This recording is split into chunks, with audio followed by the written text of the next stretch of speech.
వర్తమాన ఛానల్కు స్వాగతం. నేను మీ ఉదయ్ కుమార్. ఈరోజు వార్తల్లోని ముఖ్యాంశాలు. హర్యానాలోని నిరుద్యోగపై ప్రభుత్వం నియమించిన రాహుల్ గాంధీ.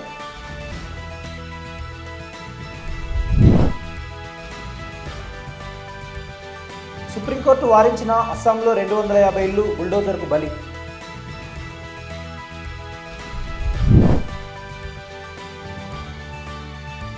ఫెడెక్స్ మోసాలపై అప్రమత్తంగా ఉండండి, సైబరాబాద్ పోలీసులు.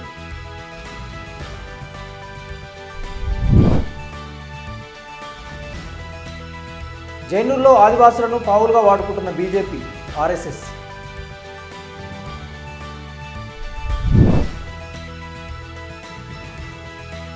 హైదరాబాద్లో ఆకాశాన్ని అంటిన ఉల్లి ధరలు.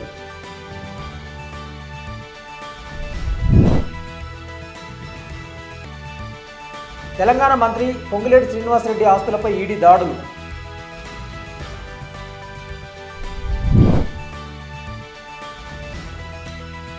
లెబనాన్పై ఇజ్రాయెల్ దాడులు తీవ్రవాద చర్యలే, జమాత్ అధ్యక్షుడు Syed సదౌతుల్లా Hussaini.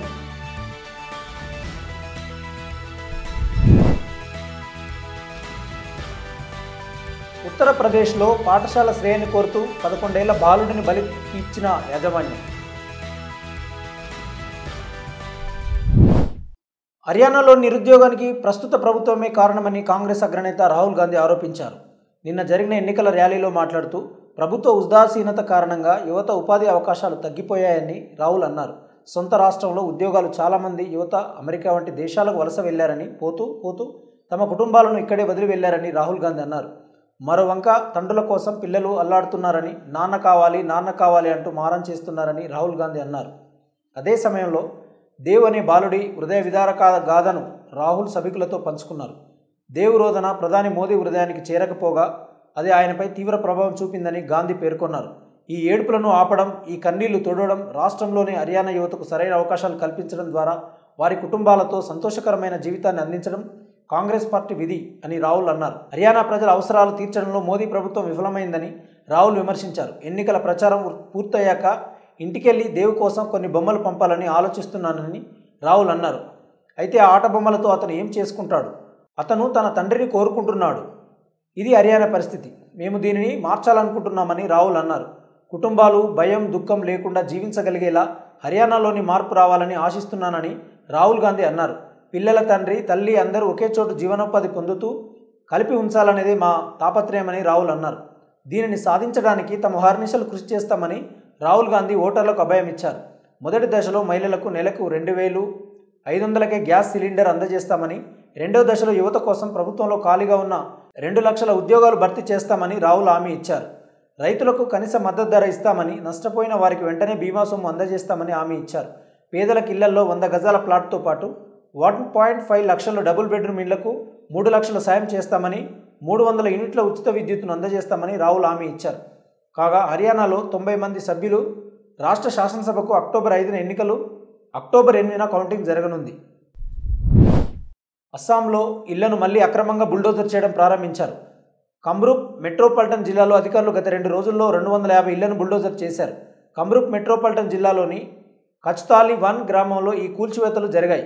Assam land and revenue regulation మార్గదర్శకాల ప్రకారం షెడ్యూల్డ్ తెగల వారి కోసం ఉద్దేశించిన భూముల్లోని ఆక్రమణలను తొలగించే విస్తృత ప్రయత్నాలలో భాగంగా ఈ తొలగింపు కార్యకలాపాలు నిర్వహిస్తున్నారు.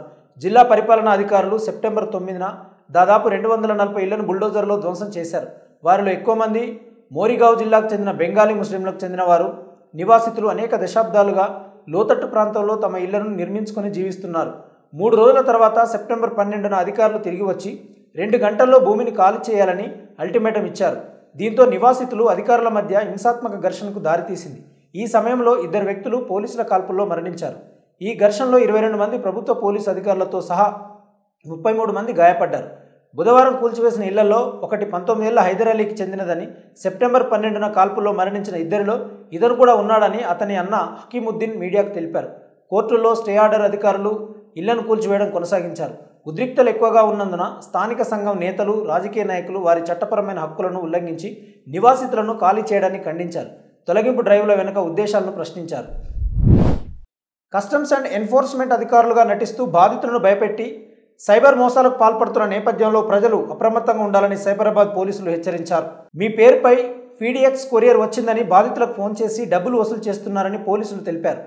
ముంబైలో ఉంటున్న మోసగాళ్లు తమను తాము పోలీసు లేదా కస్టమ్స్ అధికారులు, ఫెడెక్స్ కంపెనీ ప్రతినిధిగా చట్టాన్ని అమలు చేసే అధికారిగా నటిస్తూ బాధితులకు ఫోన్ చేస్తారు. మీ పేరుతో అంతర్జాతీయ కొరియర్ సర్వీస్ ఫిడెక్స్ ద్వారా ఒక పార్సిల్ వచ్చిందని, అందులో చట్టవిరుద్ధమైన వస్తువులు ఉన్నాయని బాధితులకు నమ్మబలుకుతారు. తద్వారా బాధితుల మనసులలో భయాన్ని క్యాచ్ చేసుకుంటారు. బాధితులను అరెస్టు చేస్తారని, వారి డిమాండ్లను పాటించకపోతే చట్టపరమైన పరిణామాలు ఎదుర్కొంటారని స్కామర్లు బెదిరిస్తారు. దీని నుంచి తప్పించుకోవడానికి తమకు అధిక మొత్తంలో డబ్బు పంపించాలని డిమాండ్ చేస్తారు. అనుకోని కాల్స్ వచ్చినప్పుడు అప్రమత్తంగా ఉండాలని, తెలియని వ్యక్తులతో వ్యక్తిగత సమాచారాన్ని పంచుకోవద్దని సైబరాబాద్ పోలీసులు పౌరులకు సూచించారు. అనుమానాస్పద సంప్రదింపుల సమయంలో మీ సన్నిహితులకు లేదా స్నేహితులకు ఏవైనా తెలియని కాళ్ల గురించి తెలియజేయమని ప్రజలకు సలహా ఇచ్చారు. అంతేకాదు, ఇలాంటి కాల్స్ వచ్చినప్పుడు నేషనల్ సైబర్ క్రైమ్ రిపోర్టింగ్ పోర్టల్లో ఫిర్యాదు చేయాలని పోలీసులు సూచించారు. అంతేకాదు, ప్రజలు వెంటనే 1930కు ఆన్లైన్ కాల్ చేసి ఫిర్యాదు చేయవచ్చని సైబరాబాద్ పోలీసులు పేర్కొన్నారు. కొమరం భీం ఆసిఫాబాద్ జిల్లా జైనూర్ మండల కేంద్రంలో సెప్టెంబర్ 4న ముస్లింలకు చెందిన ఇల్లు, దుకాణాలు, వాహనాలపై దాడి చేయడం వెనుక రాజకీయ కుట్రతో కోణం దాగి ఉందని సామాజిక కార్యకర్తలు ఆరోపించారు. ఆర్ఎస్ఎస్, బీజేపీ కొన్ని సంఘాలు విధ్వంసకారులకు మద్దతు ఇస్తున్నాయని ఎన్జీఓ సంఘాలు తెలిపాయి. ఆదివాసులను తమ రాజకీయ క్రీడలో పావులుగా ఉపయోగించుకున్నాయని వారు పేర్కొన్నారు.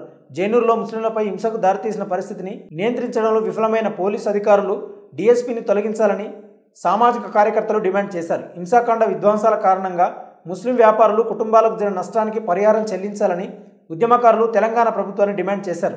ఆగస్టు 31న ఆటో డ్రైవర్ వృద్ధ ఆదివాసీ మహిళపై అత్యాచారం చేసి హత్యాయత్నానికి పాల్పడ్డాడని ఆరోపించిన అంశాన్ని ఎరగవాడుకుని ముందస్తు ప్రణాళికతో జరిగిన దాడిగా పేర్కొంటూ ఆ ప్రాంతానికి 2 సార్లు నిజ నిర్ధారణ మిషన్కు వెళ్లిన కార్యకర్తలు నిర్ధారించారు. ఇది స్పష్టంగా ఇంటెలిజెన్స్ వైఫల్యమేనని, పోలీసు ఉన్నతాధికారులు సానుభూతి వల్లనే ఇలాంటి అనాలోచిత సంఘటనలు చోటు చేసుకున్నాయని వారు చెప్పారు. ఈ దురదృష్టకర ఘటనలో నిందితుడు సెప్టెంబర్ 2న పోలీసుల ముందు లొంగిపోయాడు. అయినా ఆ విషయాన్ని పోలీసులు ముందుగా వెల్లడించలేదు. ఆ మరుసటి రోజే అలో ఆదివాసీ, చలో జైనూర్ నినాదంతో సోషల్ మీడియా ప్రచారం ప్రారంభమైంది. సెప్టెంబర్ 4న జరిగే నిరసన ర్యాలీకి హాజరు కావాలని ప్రజలను కోరింది. ప్రమాదాన్ని ఇంటెలిజెన్స్ ఎందుకు గుర్తించలేకపోయింది, అక్కడ పోలీసు బలగాలను ఎందుకు మోహరించలేదని సామాజిక కార్యకర్త ఖలీదా పర్వీన్ మీడియాతో ప్రశ్నించారు. హైదరాబాద్లో ఉల్లి ధరలు విపరీతంగా పెరిగాయి. సగటు గృహిణికి వంటింట్లో కన్నీళ్లు తెప్పిస్తున్నాయి. మధ్యతరగతి ప్రజల బడ్జెట్పై గణనీయమైన ఒత్తిడి నెలకొంది.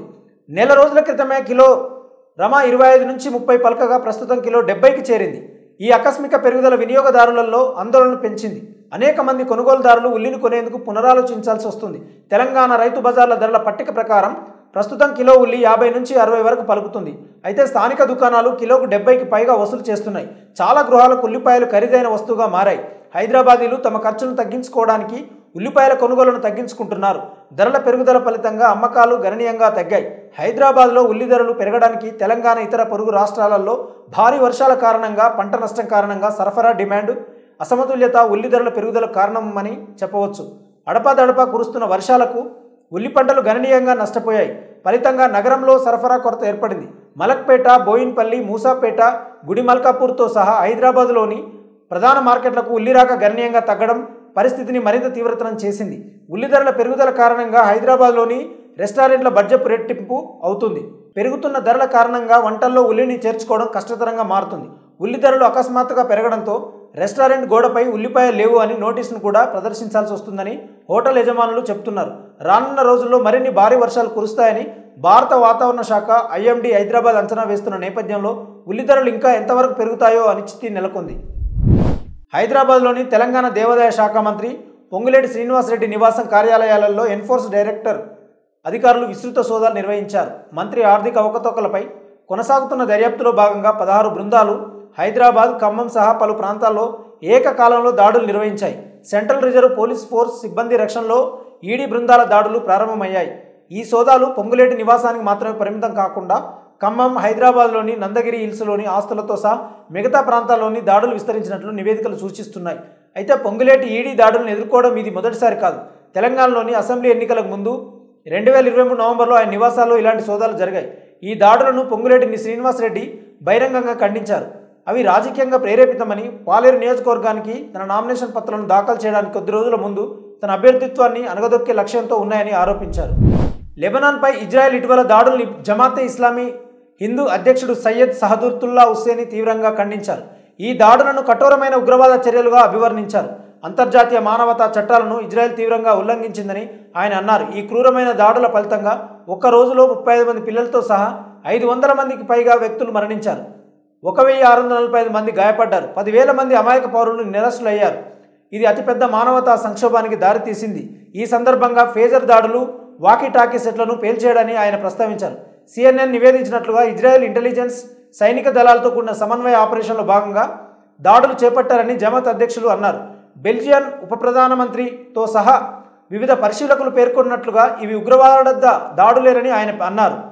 ఇజ్రాయెల్ నిరంతరం అంతర్జాతీయ మానవతా సూత్రాలను ఉల్లంఘిస్తుందని ఆయన ఎత్తి చూపారు. కొన్ని సాంప్రదాయ ఆయుధాలపై కన్వెన్షన్ కింద గనులు, బూబీ ట్రాప్స్, ఇతర ప్రోటోకాల్పై సంతకం చేసినప్పటికీ ఇజ్రాయెల్ విపత్తు స్థాయిలో బూబీ ట్రాప్లను ఉపయోగించింది. ఇది ప్రపంచ శాంతికి తీవ్రమైన ముప్పుకు కారణమని చెత్తి చూపింది. ఒకప్పుడు అంతర్జాతీయ టెర్రరిజంపై యుద్ధం ప్రకటించిన వారు ఇజ్రాయెల్ రాజ్య ఉగ్రవాదం ముందు మౌనంగా ఉండటం ఆందోళనకరమైనదని హుసైని అన్నారు. తీవ్రవాదాన్ని అంతమొందించడానికి ఈ పరిణామం గణనీయంగా అడ్డుకుంటుందని ఆయన అన్నారు.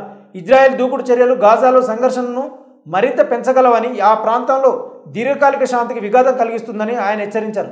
గాజాలో తక్షణ కాల్పుల విరమణను అమలు చేసి పాలస్తీనియన్, లెబనీస్ పౌరులకు వ్యతిరేకంగా ఇజ్రాయెల్ చేస్తున్న దురాఘాతులకు ఇజ్రాయెల్ను బాధ్యులను చేస్తూ తక్షణ చర్య తీసుకోవాలని హుసైని అంతర్జాతీయ సమాజానికి పిలుపునిచ్చారు. ఉత్తరప్రదేశ్ అత్రస్లోని పాఠశాల యాజమాన్యం తమ స్కూల్ మరింత అభివృద్ధి చెందడానికి గాను 11 ఏళ్ల పిల్లవాడిని బలి ఇచ్చినట్లు పోలీసులు తెలిపారు. ఈ ఘటనలో పాఠశాల యాజమాన్యం డైరెక్టర్తో పాటు ప్రిన్సిపాల్, 2 ఉపాధ్యాయులను కూడా అరెస్టు చేసినట్లు తెలిపారు. 2వ తరగతి విద్యార్థిని పోస్టుమార్టం నివేదికలో గొంతు కోసి హత్య చేసినట్లు తేలిందని పోలీసులు తెలిపారు. డిఎల్ పబ్లిక్ స్కూల్ యజమాని జశోధన్ సింగ్ తాంత్రిక ఆచారాలు నమ్ముతారని చెప్పారు. పాఠశాల అతని కుటుంబం శ్రేయస్సు కోసం ఒక బిడ్డను బలి ఇవ్వాలని పాఠశాల డైరెక్టర్ అయిన తన కుమారుడు దినేష్ భాగేల్ను కోరారు. ప్రిన్సిపాల్ లక్ష్మణ్ సింగ్, 2 ఉపాధ్యాయులు రాంప్రకాష్ సోలంకి, వీర్పాల్ సింగ్లను కూడా పోలీసులు అదుపులోకి తీసుకున్నారు. వీరిలో 5గురిపై భారతీయ న్యాయ సంహిత 2023 సెక్షన్ 1031 కింద పోలీసులు ఎఫ్ఐఆర్ నమోదు చేసి జైలుకు పంపారు. డిఎల్ పబ్లిక్ స్కూల్లో 2వ తరగతి చదువుతున్న విద్యార్థి కృతార్థుగా గుర్తించామని అత్రస్ అదనపు superintendent of police Ashok Kumar Singh పీటీఐకి తెలిపారు. సెప్టెంబర్ 23న విద్యార్థిని పాఠశాల హాస్టల్ నుండి ఉపాధ్యాయుడు రాంప్రకాష్ సోలంకి కిడ్నాప్ చేశాడు. వారు బలి కోసం విద్యార్థిని ఏకాంత ప్రదేశానికి తీసుకెళ్లారు. కానీ విద్యార్థి మేల్కొని ఏడుపు ప్రారంభించాడని అధికారి తెలిపారు. ఆ తర్వాత అతని గొంతు కోసి చంపేశారు. మరో ఉపాధ్యాయుడు వీర్పాల్ సింగ్, పాఠశాల ప్రిన్సిపల్ లక్ష్మణ్ సింగ్ కూడా సంఘటనా స్థలంలో కాపలాగా ఉన్నారని పోలీసులు చెప్పారు. బాగేల్ కారులో ఆసుపత్రికి తీసుకెళ్తుండగా కృతార్థుకు ఆరోగ్యం బాలేదని నిందితుడు చిన్నారి తల్లిదండ్రులకు చెప్పాడని పోలీసులు తెలిపారు. అయితే చిన్నారి కుటుంబ సభ్యులు కారు ఆపి కృతార్థు మృతిపై పోలీసులకు సమాచారం అందించారు. అనంతరం పోస్టుమార్టం నివేదికలో గొంతు నిలిపి హత్య చేసినట్లు తేలింది. పోలీసు విచారణలో నిందితుడు విద్యార్థిని పాఠశాల యజమాని కుటుంబం శ్రేయస్సు కోసం చంపినట్లు పోలీసులకు సమాచారం ఇచ్చాడని ఏఎస్పీ చెప్పారు. ఈ వార్తలు ఇంతటితో సమాప్తం. మరిన్ని విశేషాలతో మళ్ళీ కలుద్దాం. నమస్కారం.